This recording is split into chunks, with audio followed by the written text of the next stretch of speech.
after the service, maybe grabbing a coffee or something like that. And you're joining us in the middle of a focus for us as a church. One of the things that we love to do is hold on to this belief that when we shape our lives around who Jesus is, things will work out better for us and better for the world that we're a part of. And there's this belief that if we can look at the kinds of things that Jesus did in his life, it's probably going to bring fullness of life for each one of us. So we love to look at the life of Jesus and say, what does it mean for us to take who he was and begin trying to build it into our context of life? And the idea that we've been looking at in particular is service. So at the very heart and center of who Jesus is not to be served, but to serve. So for us as a church, we want to ask the question, what does it mean for us, both gathered here at Warwick Church and then scattered as we go into our lives and worlds and workplaces and contexts? What does it mean to be people of service like he was a person of service? So we've been looking at that idea over the last few weeks. So I've become aware recently that, and I know some of you older than me, you're going to scoff at this, but I'm becoming aware that I'm becoming older. I've recently been struggling to unlock my phone. It's not recognizing my face. And I'm like, have I just hit a pronounced season of aging in my life and now the phone no longer recognizes me? But one of the wonderful things about getting older is to look back at different seasons of life, different relationships, different seasons of ministry and service. And I was reminded this week of a period of time in my life around 20 years ago. I was running a youth ministry called Raw Energy. How's that for the name of a program? NRG. Thank you, Brendan, for that important distinction. And in the early 2000s, all of the youth programs in churches had incredible names like that. What was the name of your youth ministry at Kingsley? Kingsley Youth. That's a cowardly name. It's a cowardly name. But anyway, so we had this space called Raw NRG. No idea what it meant. Not sure it meant anything, but there we are. And in that period of my life, I remember there were two young men. And I'd known them for a long time. They'd grown up as kids in our youth ministry. And they were two young men that I felt God put on my heart just to be present in their lives. And I ended up mentoring them, supporting them, kind of looking out for them a bit. And that was something I did over a number of years. And they became, as they grew up, they became incredible youth leaders in our youth ministry. As they grew up, it got a cooler name. I think it just became something else. I don't know what it was next. But anyway, they became leaders, and they were incredible, did an incredible job. It was a big ministry at the time, and they had public roles and were doing really well. But over the years, the trajectories of their lives changed. And one of the young guys, he made good decision after good decision. And eventually, he actually became a pastor as well. And in fact, in a couple of weeks, he's going to be coming here and preaching, which is going to be awesome.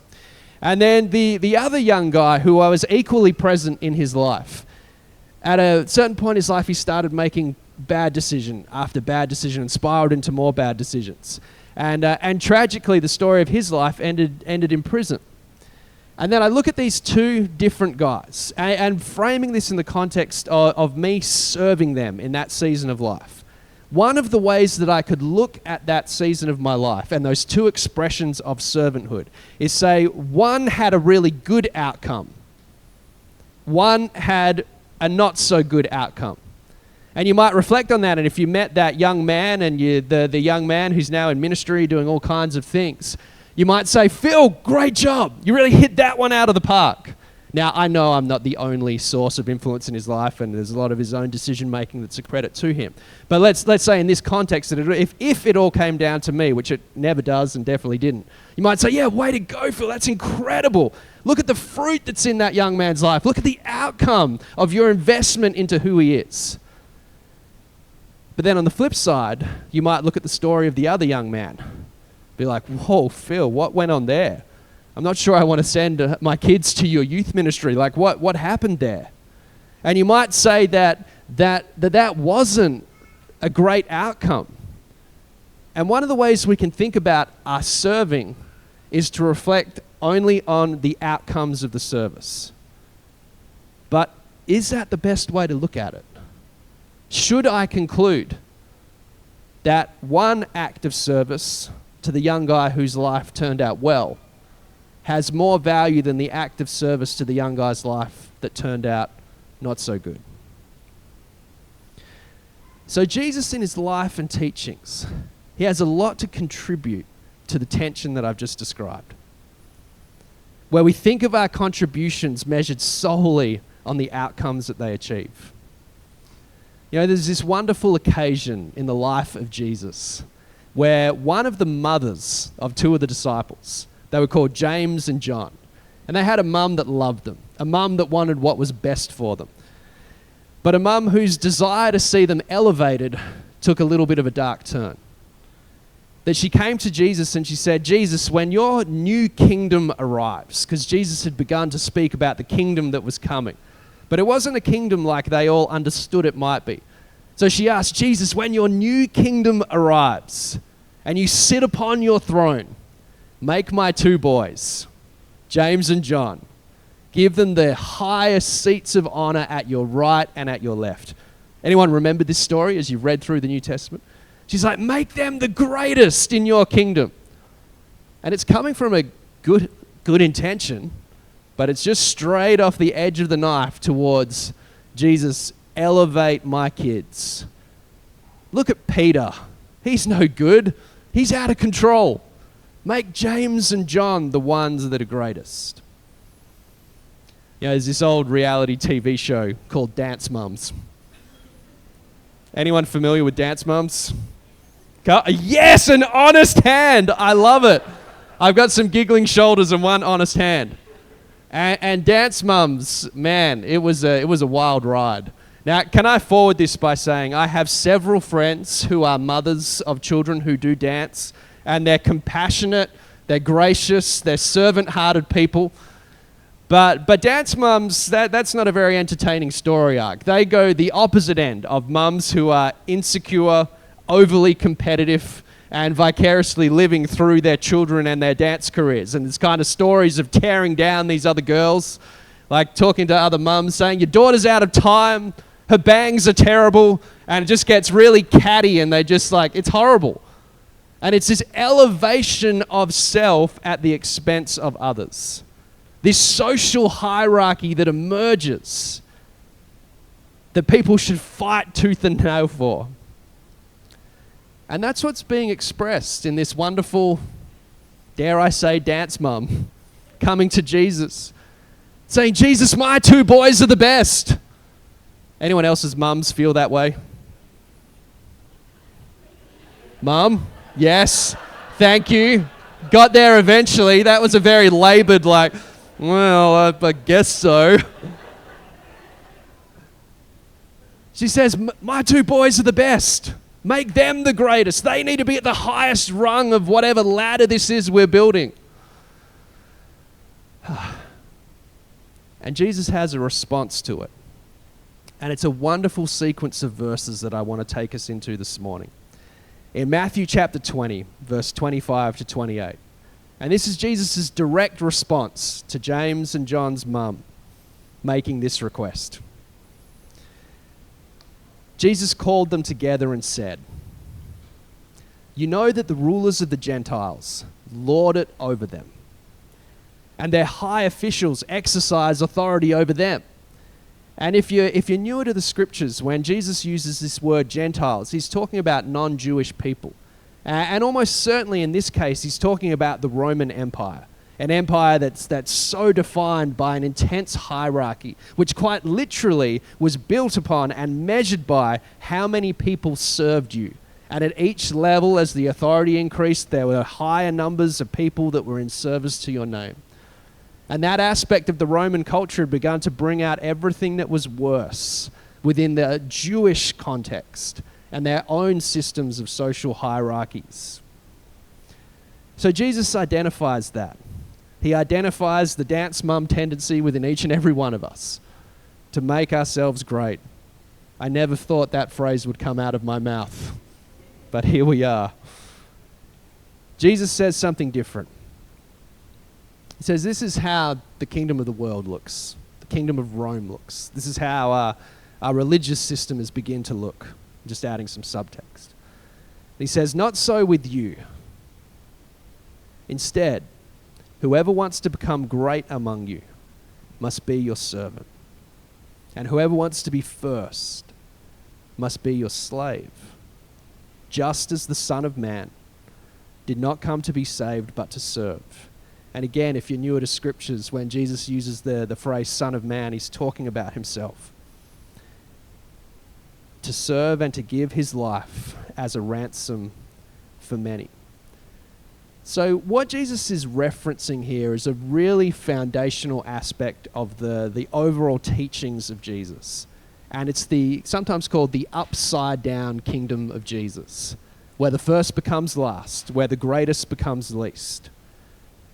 Now, what's really interesting about this, as we think about the world that Jesus lived in, as a first century Jewish guy under Roman occupation, there was a social hierarchy.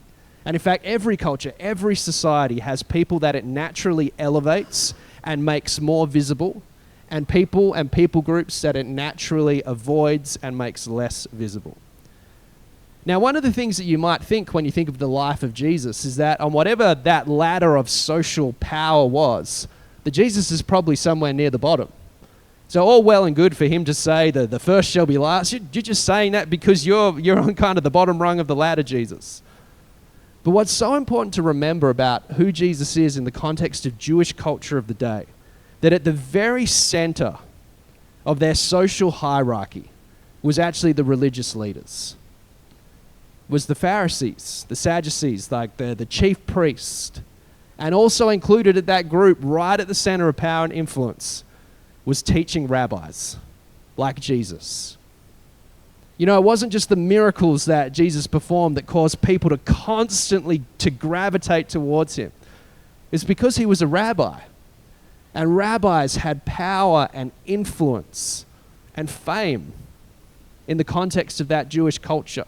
Completely different to ours today, by the way. But right at the center of their culture was religious leaders.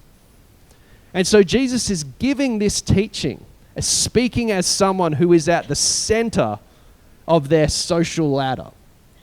And here's the incredible thing about Jesus. You know, as we read through the New Testament stories, we don't hear stories of Jesus eating with the high priest.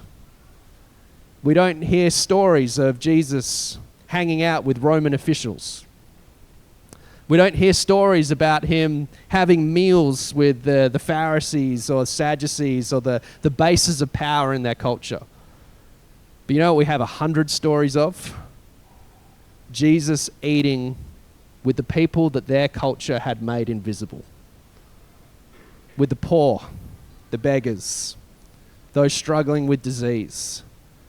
And then socially, those that had been made invisible, people like prostitutes, tax collectors. Those were at the very margins of the Jewish culture. So here's what Jesus does. If he's at the kind of the social center, and everyone wants to be at the center, everyone wants to be around Jesus because he's at the social center. But then what he does is he repositions himself, not to be at the center with those that are being made more prominent and more visible. Where does he go? He repositions himself to the margins.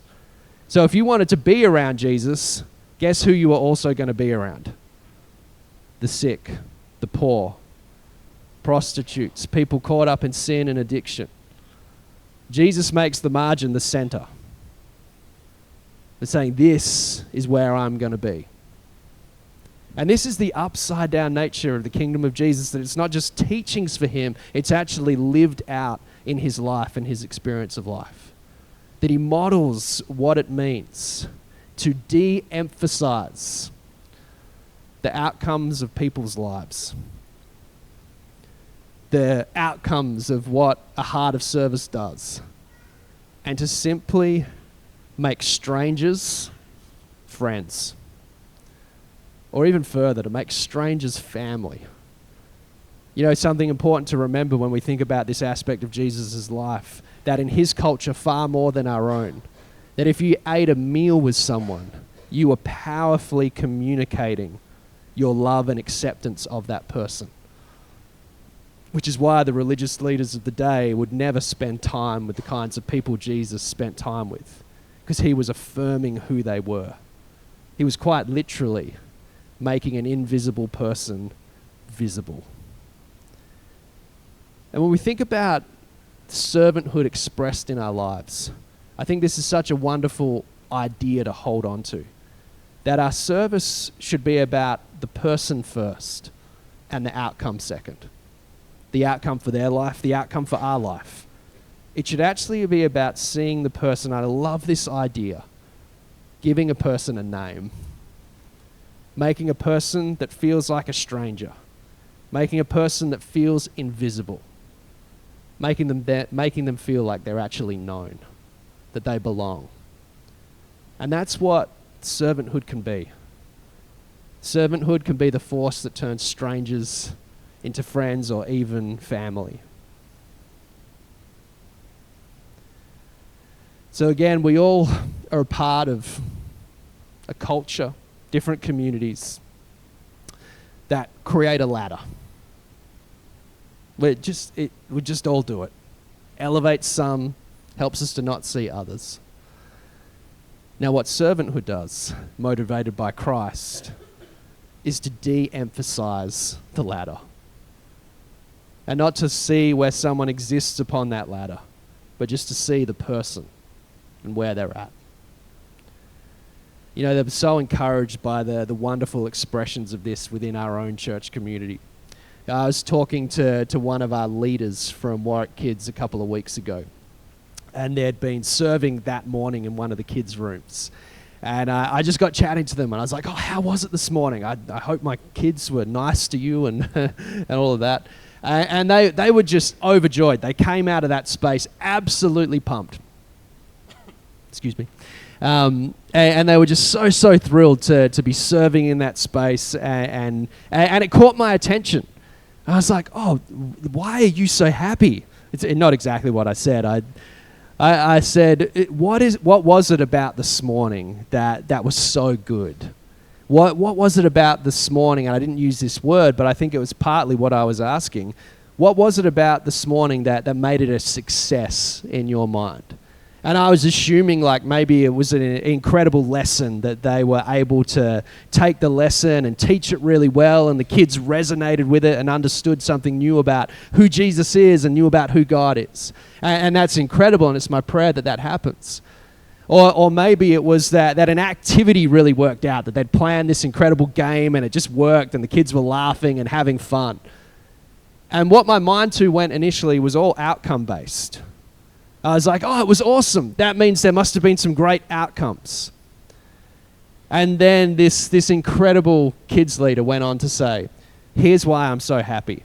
Said for the last month, the last couple of weeks, I've been trying to remember every kid's name. And this morning, for the first time, I knew every single kid's name. And I was just like, yes. It's like, that's amazing. That success in that role of servanthood wasn't about outcomes. It was about a person being seen. And they went on to say, and I didn't just know all their names. I saw the kids using each other's names. You know what that's a picture of? That servanthood that turns strangers into family. That's an exact picture of that, alive in the context of our church. And I love this so much. And as we, I guess, look towards who we are in shared church community for a moment, that when we serve and contribute in the sense and context of our church family, we together make each of us not feel like strangers anymore, but feel like we're part of a family.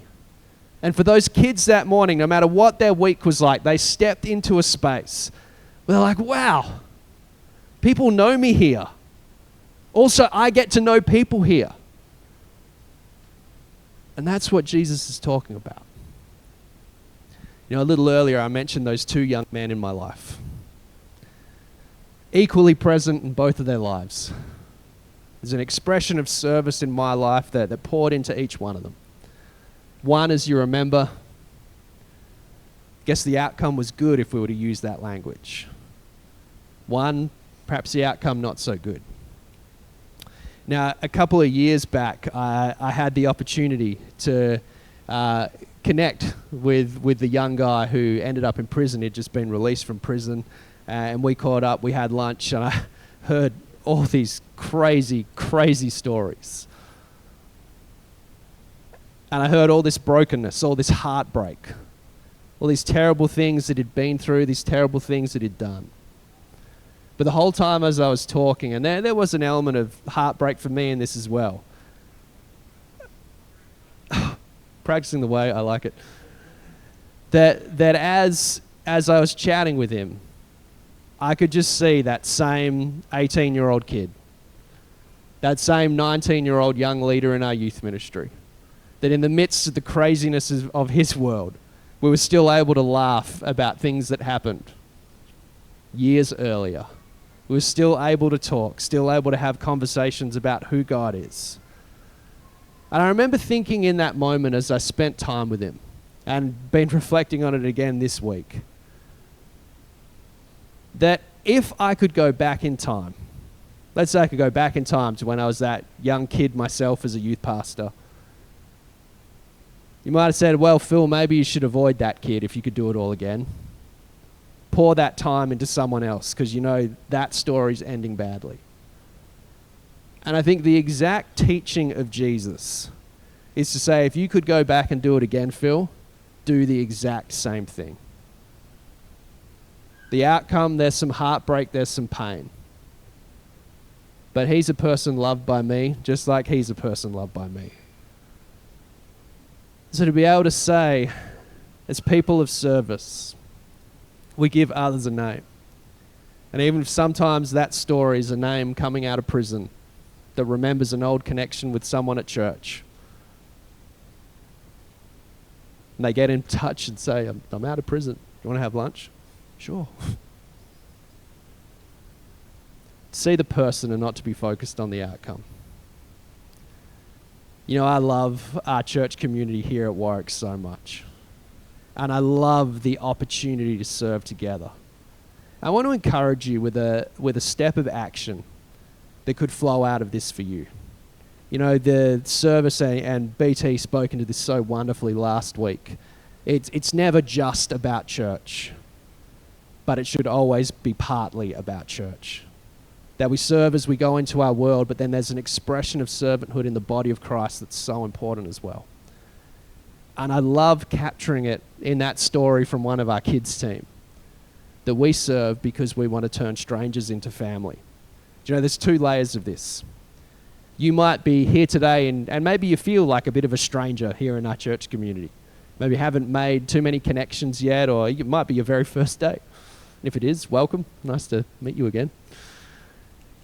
But there's something actually when we contribute to community, it's one of the most powerful ways that we actually build community for ourselves. That as we serve alongside others, immediately we're no longer strangers because we're contributing to the same community. So there's this wonderful, I guess, self-motivated aspect of this, that if you're wanting to feel a deeper sense of connection, and this is true in any aspect of community, it's what makes families work. You contribute towards that family. And as you contribute, you're around other people and you form those connections. And so for yourself, you no longer feel so isolated as part of a bigger church. You feel like, yeah, I've got my space to contribute. I've got my crew that I'm contributing with. I'm a part of a kids team that has a heart to see kids known and loved. But then beyond that, when we serve in community, we benefit from that. But then also, others get to move quickly from feeling like strangers to feeling like part of community. So alongside our focus this month on the practice of service and what that looks like in the life of Jesus, we want to emphasize serving within the context here at Warwick Church as well. And we're doing something that we're calling First Serve. And this is for anyone that's like, yeah, I want to explore getting involved. I don't really know what God's put in me to bring my best towards serving others. But there's all kinds of spaces in the life of our church where we can contribute in different ways. You might be a really detail-orientated person and there's specific things that you'll come alive with. Or you might be like a crazy relational person and there'll be other spaces that you'll come alive in. Maybe you've got a heart for our local community, and there'll be other spaces that fit that aspect of your passions and who you are. To find a place to contribute. So we're leaning into this idea of first serve. Can everyone say first serve? First serve. So this is something we're going to do together as a church. And if you're already serving as part of the team here at Warwick, I want to thank you so much for that, for being a part of the team that helps turn strangers into family in whatever context of ministry you're in. But it might be a time where you're like, yeah, I've been doing this thing, but I feel like God's stirring my heart in a different way. Or it might be that you've been doing this thing and you want to get more involved. Or maybe you want to step into a leadership role within that ministry area, whatever it might be. To say, I want to give more in this space. Or if you've never been involved, like I said, and you just want to try something out. The idea of First Serve is to just get in a team, get in a space, just making the commitment to do it once. So it could be like, I'm kind of interested in kids, but I don't know if I'm going to be overwhelmed by that. Just come in once, have a go, and listen to what God's speaking as you do it, or whatever other space it might be in. And so we're kind of saying on June 7th, Sunday, June 7th, is going to be our First Serve Sunday.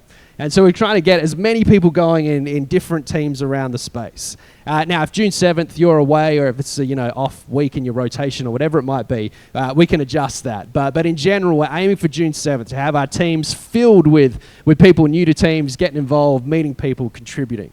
And to help you take that first step, I want to invite you to do something after the service today. We've got a little black table in the cafe space there just behind. Excuse me. And I'm actually going to sit there with my friend Em, who I've just asked to do that with me. And we'd just love to have a chat with you. There's a form there you can fill out that helps you to think about the things that you love doing, the things that you're passionate about, or if you like digital stuff, you can just quickly scan the QR code and do that online. And we just want to help you to find a space that you can contribute, that's in line with what God's put inside of you, your talents, your giftings, all those things, to find a space where you can say, God, I just want to invest in what you're doing here at work. So I want to invite you, come and join me after the service, and we'll have that table there for the next couple of weeks. And I just want to anchor this all in this same idea. Now, you might think, like in the context, especially if you've been around church for a while, you might look at these roles of service and say, yeah, it's just about a job that needs to be done, or it's just about an outcome that needs to happen. Can I encourage you not to think that way? And my heart always with church is about, we don't have teams to get jobs done. We have teams to actually get people done. And what I mean by that is we have teams, we invite people into ministry. Number one, so they can experience belonging as we contribute together. But also so that when we're serving in teams, we actually step into little communities of formation where we're able to grow closer to who Christ is. And it's all motivated by this idea that we want as many people as possible to feel a deep sense of belonging, turning strangers into family, for as many people as God invites us to take care of. I'm going to pray. If that's on your heart, come and see us afterwards. And as I wrap in prayer, the team's going to come and lead us in one final song.